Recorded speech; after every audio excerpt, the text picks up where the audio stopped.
I worked, when I wrote the first half of this story, at a public library branch on the east side of Cleveland. For those of you who are not from Cleveland, the east side is the black side of town.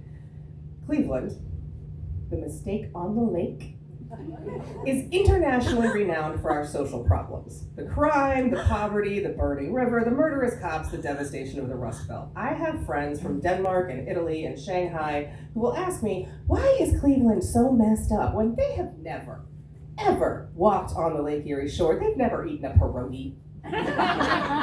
But the city is a little messed up, and this library is smack in the middle of that mess. Crime, empty businesses, abandoned buildings, underfunded schools, sidewalks full of broken glass. That's all true, 100%. When the children leave our branch, I don't know where they all go. Some of them have warm and loving families with homes to welcome them into, but a lot of them are not sure where they'll sleep or whether they'll have dinner. Today, during my workday, while I was multitasking, there was a debate on Facebook, which I'm not supposed to use on the clock, about whether it's possible to adequately and equitably fund public education for all children. Not just middle-class suburban white children, but all children, all of them. And a man that I don't know very well, because he's like my best friend's brother-in-law's wife's husband, or like cousin or something, like, I don't, he's Tony Delaney, I don't know who he is. And he was saying that Ohio's unconstitutional school funding model is the only way we can do this, that rich white kids are gonna get a good education and poor black kids are not, and that's inescapable. While this was going on, while Tony Delaney was running his mouth on Facebook, while he and his family and his in-laws were debating possible funding models with the default assumption that failure is inevitable for our poorer children, I was not really paying attention, which is good. My boss doesn't want me paying attention to Facebook. I was not paying attention. I was busy because Amaya was asking for help. For 3 months, since November, Amaya and her friends have been writing novels. They come to the branch, they sit down at the laptops and write. I was told that this was an impossible program to run. I was told no one would come, the children would not participate, it couldn't be done. But today, after 3 months, Amaya finished composing her text. She proofread it, she copy edited it, she illustrated her book with open source, non-AI generated images, she printed it, she staple bound it, she gave copies to the staff, including the security guards. She is so proud of herself, and I am so proud of her. Her book is beautifully written and charming. It's a memoir of her baby brother's arrival and an essay about how much she loves him, and the last page is filled with pictures of his favorite snacks. So if you want to continue debating whether it's possible or even desirable to educate all our children, if you want to continue clutching your pearls and hoarding your textbooks and your TI-82s, go ahead. Keep all the goodies for yourself. Fine. I think it's a mistake, but Tony Delaney, I can't stop you. But also, you cannot stop Amia. She is 9 years old, and she finished her book today. She is working on the sequel. I am not finished. I wrote that piece so long ago that it doesn't feel real anymore. That was 8 years ago. 8 years ago, Amia finished her book. She's 17 now. I haven't seen her in years. I miss her so much. But between 8 years ago and 7.5 years ago, that library system gave me so much relentless bullshit and shenanigans that I quit my job. I quit my union government job with benefits. Thank you, that was a wise decision on my part. And I started an anti-segregationist nonprofit bookstore that sells donated used books to fund literary and literacy programs. As noted, Story Club is one of those programs. I am the one on stage tonight who is not a Moth winner. I have never competed in the Moth. And I'm just gonna point out that the Moth doesn't pay its performers, and it does ask for rights to your work. And Story Club pays its performers $100 for 8 minutes of work, and we don't ask for your rights, so, they'll make choices. And my choice was to start collecting books. I collected books. This is a book. This is one of 60,000 books that I collected in my house. My house is a very normal-sized Cleveland bungalow, so if you're picturing like a large house with lots of shelves of books, that is not what happened. What I had was 1,500, we're gonna say boxes, but we're gonna also admit a lot of those were milk crates, and when I ran out of milk crates, I used fruit crates, which are like milk crates but disposable and very flimsy. And so just if you wanna picture like a 1920s rundown bungalow on the east side of Cleveland and then just fill that fucker with books. That's been my life for 8 years. I've made decisions, and here's where I'm going to go off script and give you a story I have never performed before and have barely rehearsed. I just went over it in the car on my way down. I ask you for your patience, and I thank you in advance for listening. When I started the bookstore, I always talked about Amia and her book and how cute everything was, right? People like hearing about cute kids and books, and I got plenty of offers of help from white women who wanted to do service projects.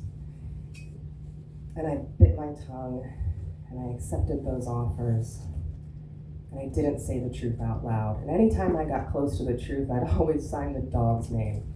The dog said ACAB, and I said, of course, she also doesn't like FedEx workers. My dog doesn't like anyone in uniform. She's a Chihuahua. What can you blame her? And then George Floyd was murdered while we were all locked in our houses, and I snapped. Something inside me broke, and I started telling the truth in public. I said, if they can kill George Floyd and Tamir Rice, they can kill your children and your husbands too. If they can kidnap that little boy in the bunny hat, they can kidnap your babies too.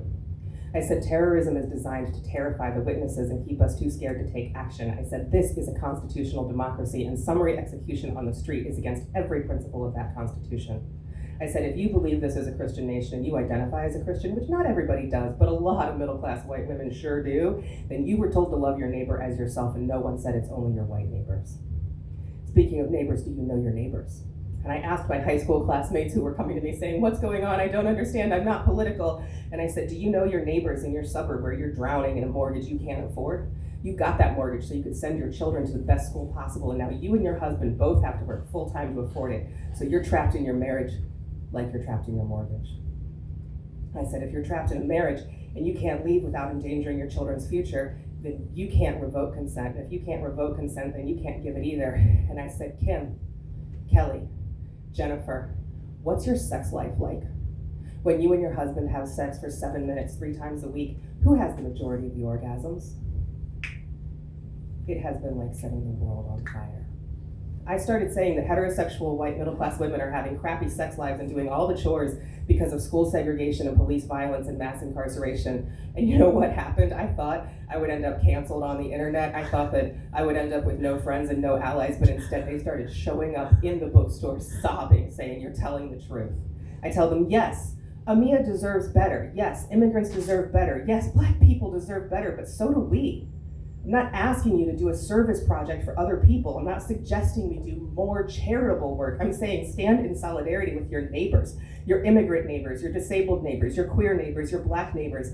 In everything you do in this horrible, broken system, take that white woman's face and that Karen haircut that we can't take off no matter what we do, and just go to the back of the line. Make sure they get theirs before you get yours, because no matter what goodies are being given out, if Samaria gets hers, you'll get yours. The only place we need to be at the front of the line is the barricade. And I'm not gonna lie to you, yes, they will kill us. They killed Renee Good in Minnesota, and they killed Viola Leoza with the Freedom Writers. And in Cleveland, we all know they killed Allison Krauss and Sandra Schauer at Kent State. But do you wanna live in fear every day of your miserable life, second from the top of this volcano of sewage? It runs downhill. We make 60% of the money, we do 100% of the housework, we have 0% of the orgasms. Do you want a better future for yourself and for your children? I started asking that question, and I was so terrified to say it out loud. But to my complete shock, I have the answer. They do. They do want a better future. We all want a better future. Minneapolis today is full of nice white ladies putting their lives on the line for democracy, and so is Cleveland, so is Los Angeles, so is Pittsburgh, so is Dayton, so is Cincinnati. The country is full of resistance. Obi-Wan Kenobi was right. The rebellion is in every one of us. You can flip to the back of this book and I can tell you the future, because I talk every day to the people who will write it. Our immediate future is struggle and suffering and work, so much work. And there is going to be loss. There's going to be a lot of loss. But our future is hope. And our future is freedom, because we do want more. And from the number of nice white ladies coming into my bookstore every single day and buying everything I've got. They buy Angela Davis. They buy Ibram Kendi. They are radicalizing every single day, and they are taking action. They buy ice whistles. They buy it all because they want it. They want a better future, and they're gonna get it. We're gonna get it. we're going to get that better future, all of us, together. Thank you.